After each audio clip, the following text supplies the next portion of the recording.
Hello dear students and friends, आप सबका एक बार फिर से स्वागत है अपने YouTube channel me and my YouTube classes. मैं हूं भरत कुमार और आज हम देख रहे हैं दल बदल के अंतर्गत महत्वपूर्ण टॉपिक को ध्यान में रखते हुए। तो दल बदल वैसे पता होगा ये बहुत ही महत्वपूर्ण है, क्योंकि राजनीतिक जो चुनावी क्षेत्र होता है उसको लेकर ये बहुत ही महत्वपूर्ण होता है। तो दल बदल क्या है? दल बदल के बारे में मैं आपको एक चीज़ बता देता हूँ कि दल को बदलना। तो ये दल बदल की व्यवस्था के बारे में मैं आपको बता देता हूँ कि कोई अगर व्यक्ति ए पार्टी में है और ए से कहाँ जा रहा है, बी में जा रहा है, तो इस तरह से वह ए पार्टी छोड़ के बी में जा रहा है, तो वो दल बदल रहा है। यानी इसको अगर हम देखें तो पहले क्या था कि अगर एक व्यक्ति, जैसे बात करें ए, ठीक है ना, ए है वह एक व्यक्ति है, वो कौन सी पार्टी से मतलब चुनाव जीत रहा है, मान लीजिए कांग्रेस से चुनाव जीता। किससे जीता इसने? कांग्रेस से चुनाव जीता।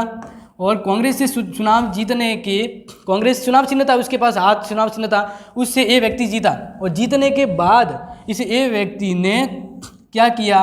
ए व्यक्ति ने बी एक दल है, हम यहाँ पे बी एक व्यक्ति को ना, यहाँ पे व्यक्ति को नहीं मानेंगे, यहाँ पे मान लेते हैं वो बीजेपी के साथ जुड़ा। किसके साथ जुड़ गया? बीजेपी के साथ। तो अब यहाँ पे आपको समझ में आ गया होगा, एक व्यक्ति जिसका नाम है ए, वो चुनाव के समय तो किसका चुनाव चिन्ह यूज किया?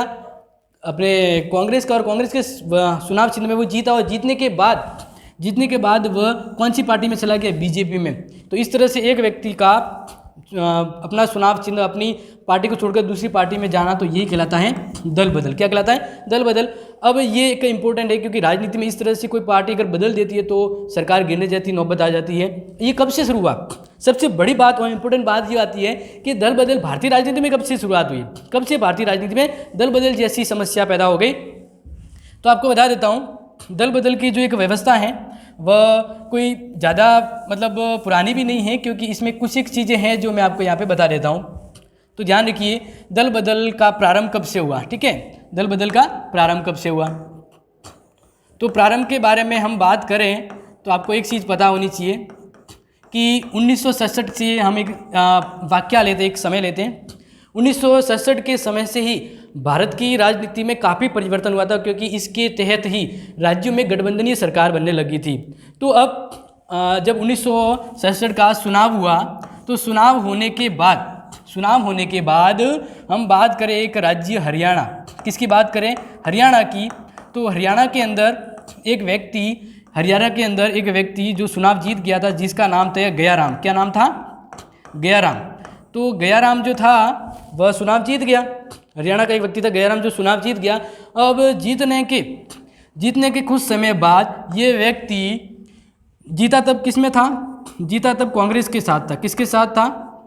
कांग्रेस के साथ था। जीता तब ये व्यक्ति कांग्रेस के साथ था, लेकिन जीतने के कुछ समय बाद ही इस व्यक्ति ने पार्टी बदल दी और ये किस दूसरी पार्टी में चला गया? यूनाइटेड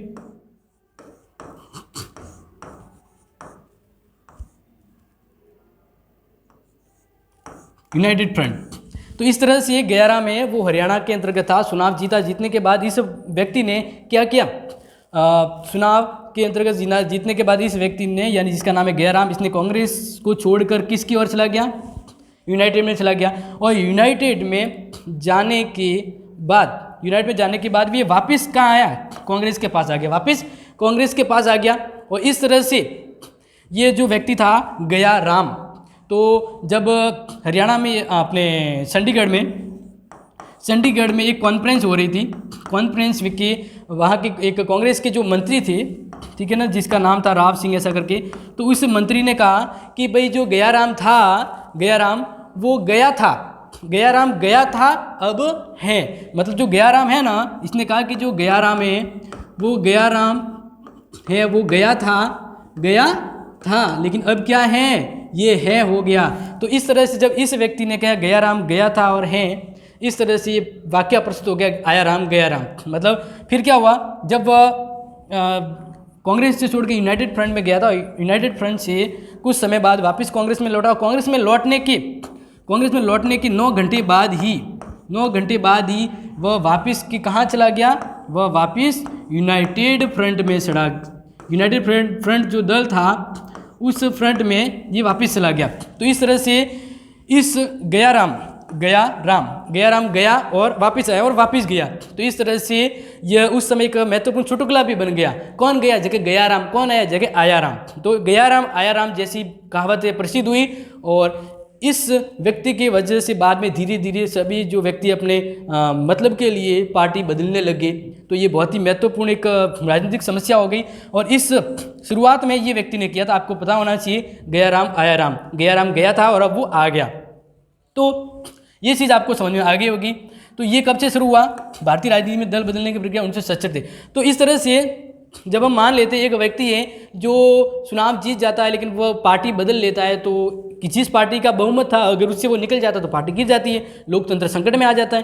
तो इस तरह से ये एक आने वाले समय में बहुत ही गंभीर समस्या बन गई। तो समय के अकॉर्डिंग इस पर प्रावधान बनाए गए। क्या बनाए गए? प्रावधान बनाए गए। तो मैं आपको बता देता हूँ, समय के अकॉर्डिंग कुछ प्रावधान बनाए गए। अब प्रावधान ये थे कि दल बदल जैसी जो व्यवस्था है, इसी व्यवस्था को क्या कर दिया जाए? रोक दिया जाए। क्या कर दिया जाए? रोक दिया जाए। ठीक है। तो अब इसको रोकने के लिए एक व्यवस्था कर दी गई और व्यवस्था क्या थी मैं आपको बता देता हूँ। तो ये जो जिस तरह से दल बदलने का जो घटनाक्रम हो रहा था, एक व्यक्ति जो दल है वो बदल रहा था, एक पार्टी है वो बदल रहा था। तो इस तरह से संविधान में एक संशोधन किया। ध्यान रखना, संविधान में संशोधन किया, 52वां संशोधन। और ये 52वां संशोधन कब हुआ था आपको पता होगा? 1985 के अंतर्गत। तो भारतीय संविधान में दल बदल जैसी इस व्यवस्था को रोकने के लिए 52वां संशोधन हुआ था, बिल्कुल। और 52वां संशोधन 1985 को हुआ था। इसके तहत दल बदलने जैसे एक प्रावधान किया गया कि अब इसके तहत ये भी ध्यान रखना बहुत ही महत्वपूर्ण है कि 52वें संशोधन के द्वारा कौन से अनुच्छेदों में बदलाव किया गया। तो ध्यान रखना, इस 52वां अनुच्छेद बदला, इसके द्वारा अनुच्छेद ध्यान रखना 101, 102, 190 और 191, ये 4 अनुच्छेदों में बदलाव किया गया। 4 अनुच्छेद हैं, वह संसद और राज्य विधानसभा में सदस्यों के लिए जो उपबंध जो व्यवस्था होती है उसको लेकर ये अनुच्छेद हैं। तो जिस तरह से ये बदल रहे थे ना, इसलिए उपबंध बनाना पड़ा। तो जब ये व्यवस्था कर दी गई और इसमें संशोधन कर दिया गया, तो ये प्रश्न आता रहता है कि 52वां संविधान संशोधन हुआ था दल बदल से संबंधित है।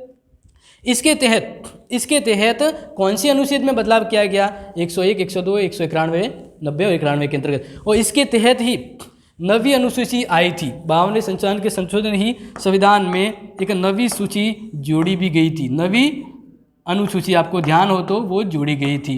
ठीक है। लेकिन ये जो समस्या है वो पूरी तरह से निपटी नहीं। इसके लिए कुछ उपबंध करने थे। क्या करने थे? कुछ उपबंध करने थे। तब फिर क्या हुआ? उपबंध करने थे तो इसके लिए एक और संशोधन हुआ। उसके लिए एक और संशोधन हुआ और वो मैं आपको बता देता हूँ। यहाँ पे जो संशोधन की जो बात है,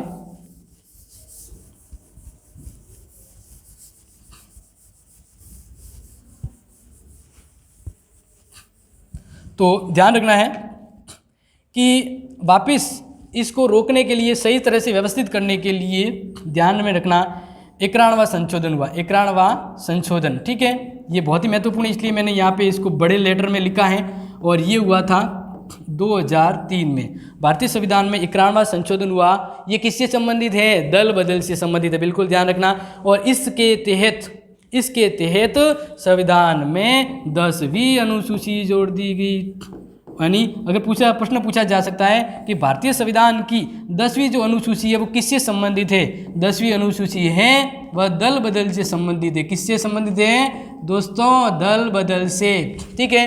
अब ये आपको समझ में आ गया दल बदल की जो व्यवस्था है कि क्या होता है, कब से शुरुआत हुआ है और इसके लिए क्या प्रावधान बने। तो प्रावधान जो बने हैं यानी कुछ उपबंध बनाए गए 91वें संशोधन के तहत। तो क्या उपबंध थे? तो मैं आपको यहाँ पे एक PDF के थ्रू बताता हूँ ताकि वो PDF आप डाउनलोड भी कर सकते हैं। तो इसको लेकर हम यहाँ पे देखते हैं, तो आपको ध्यान रखना है।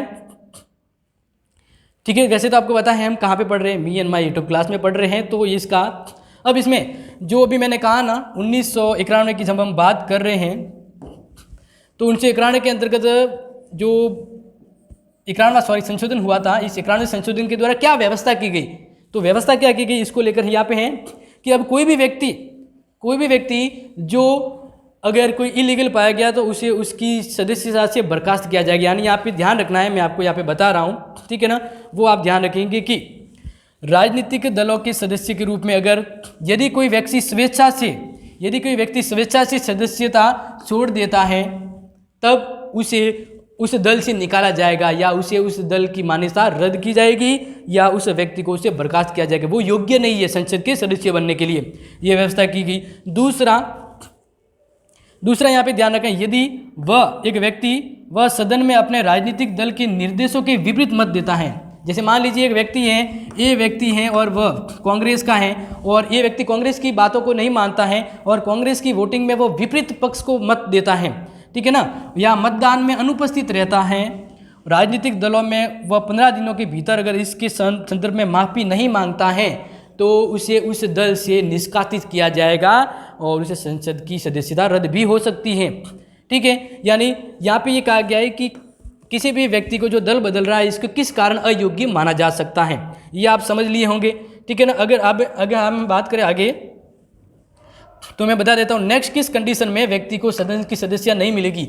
तो निर्दलीय अगर कोई सदस्य है जो किसी भी चुनाव जीत गया और किसी भी दल का सदस्य नहीं था, ना तो बीजेपी का ना कांग्रेस, किसी भी दल का नहीं था, लेकिन वह इलेक्शन में निर्दलीय रूप में खड़ा हुआ चुनाव जीत गया, लेकिन कोई निर्दलीय सदस्य है जो बिना किसी राजनीतिक दल का उम्मीदवार होते हुए भी चुनाव जीत जाता है, तब कोई सदस्य चुनाव जीत जाता है, चुनाव जीतने के बाद वह सदन में फिर ध्यान रखना कि किसी सदन की सदस्यता के अयोग्य माना जाएगा यदि जब वह चुनाव जीतने के बाद किसी राजनीतिक दल की सदस्यता ले लेता है। मान लीजिए जैसे फलाना राम है, अब फलाना राम है वो खड़ा हुआ इलेक्शन में, कोई भी दल से संबंध नहीं था, फिर भी वो जीत गया, जीतने के बाद वह कांग्रेस से जुड़ गया, तो इस तरह से वो दल बदल रहा है, मतलब भले ही दल नहीं था लेकिन दूसरे दल से जुड़ रहा है, तो उस व्यक्ति को अयोग्य माना जाएगा। इस कंडीशन में ये प्रावधान कौन से संशोधन के तहत, 91वें संशोधन के तहत बने थे, बिल्कुल। अब दूसरा, उस व्यक्ति को कब अयोग्य किया जा सकता है, किसी सदन का नाम निर्देशित सदस्य की सदस्यता के अयोग्य किया जाए यदि वह सदन में अपना स्थान ग्रहण करने की 6 माह के अंदर किसी राजनीतिक दल की सदस्यता ग्रहण कर लेता है, एक दल को छोड़कर दूसरे दल में चला जाता है, तो उस व्यक्ति की सदस्यता रद्द हो जाएगी। अब ये चीज ध्यान रखना कि किसी भी व्यक्ति को दल बदल रहा है तो इसके लिए निर्धारण कौन डिसीजन लेता है, तो ध्यान रखना उस सदन का सदस्य, जैसे लोकसभा अध्यक्ष होता है, वह उसके बारे में फैसला लेता है कि इस व्यक्ति ने दल छोड़ा है और इसको अयोग्यता माना जा सकता है। और उस यानी दल बदल से संबंधित कोई नियम बनाने की शक्ति है किसी भी सदन के अध्यक्ष को उसकी 10वीं अनुसूची के उपबंध को प्रभावित करने के लिए नियम विनियम बनाने की शक्ति प्राचीन, ये नियम सदन के 23 दिनों के भीतर रखना आवश्यक है। यानी अपने राजनीति के कह सकते हैं जो सदन में जो भी नियम वगैरह जो बनाते हैं वो लोकसभा अध्यक्ष बनाता है, लोकसभा अध्यक्ष ही डिसाइड करता है कि कौन सा व्यक्ति अयोग्य है।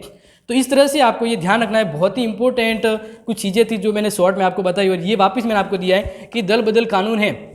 हम यहाँ पे बात करें दल बदल कानून, तो दल बदल कानून जो सबसे पहले इसके लिए संशोधन हुआ था, 52वां संशोधन हुआ था और 4 अनुच्छेद, ध्यान रखना 4 अनुच्छेद में बदलाव हुआ था, 101 और 102, ठीक है ना, ये वापस आ गया 101, 102, इसके अलावा 190 और 191, और ये 1985 में संविधान संशोधन हुआ था दल बदल को लेकर, और वापस 91वां संविधान संशोधन हुआ था 2003 में। कब हुआ था? 2003 में, और इसकी 10वीं अनुसूची में परिवर्तित किया गया था। तो आपको समझ में आ गया होगा, आई होप। बहुत ही इंपॉर्टेंट टॉपिक था, अगर नहीं समझ आया तो कमेंट बॉक्स में मेंशन कर सकते। मिलेंगे नेक्स्ट वीडियो में, तब तक के लिए इस वीडियो को लाइक शेयर और सब्सक्राइब जरूर करें। Thank you, have a nice day. चाहते हैं, लकी हैं, पढ़ना चाहते हैं तो वीडियो को जरूर सब्सक्राइब करेंगे। Thank you, have a nice day.